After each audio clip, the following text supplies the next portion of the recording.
Samedi 16 avril 2022, merci de prendre à nouveau le rendez-vous de récap info de la semaine du 11 au 15 avril 2022 sur Living Street TV.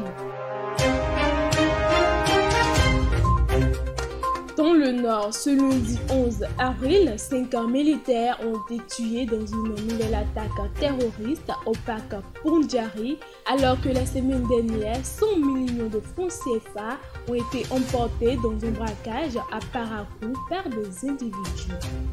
Vu l'insécurité et pour limiter les attaques percutantes des terroristes au nord du Bénin, Frédéric Bontem, envoyé spécial pour le Sahel au ministère français des Affaires étrangères, a séjourné 24 heures à Cotonou afin de s'enquérir de l'évolution des faits pour savoir comment aider le peuple béninois.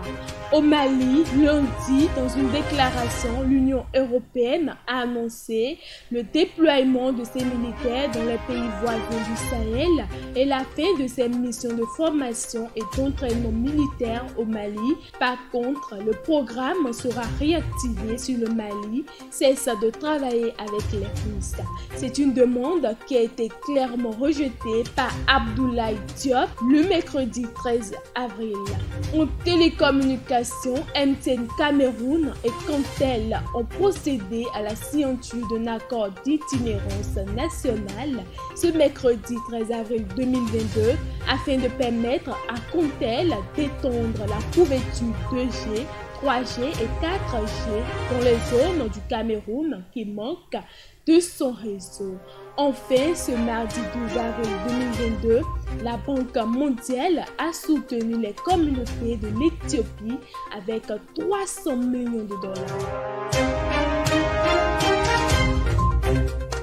Au plan international, déjà avec le président ukrainien ce samedi 9 avril 2022, le chancelier autrichien a été à Moscou dans la semaine pour un dialogue avec Vladimir Poutine pour tenter un accord entre les deux pays. Malheureusement, ce dernier, après la rencontre du lundi 11 avril 2022 dans la résidence du président russe, reste pessimiste sur le reste des événements à venir. Mais le mardi 12 avril, après une déclaration de Joe Biden, la Chine n'a pas hésité à recadrer ce dernier sur ses propos accusant la Russie de génocide. Parlons sport pour boucler ce rendez-vous. Les écureuils du Bénin ont rendu publique la liste des 35 joueurs juniors convoqués dans le cadre des tournois de la qualification pour la CAN U20. En Libye, Corentin Martins a été nommé sélectionneur ce lundi 11 avril par la Fédération libyenne de football après 7 années à la tête de la Mauritanie.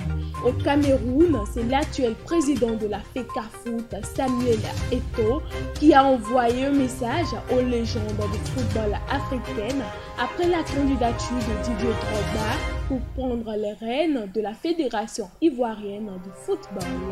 Et ce mercredi 13 avril 2022, le Real Madrid a obtenu sa qualification pour les demi-finales de la Ligue des Champions face à Chelsea grâce à un score 2-3 de Karim Benzema.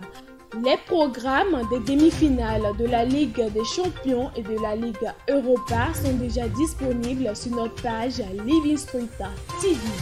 C'est tout pour le récap info de la semaine. Retrouvez en description les liens de nos articles et abonnez-vous à notre chaîne YouTube pour suivre toute l'actualité d'ici et d'ailleurs.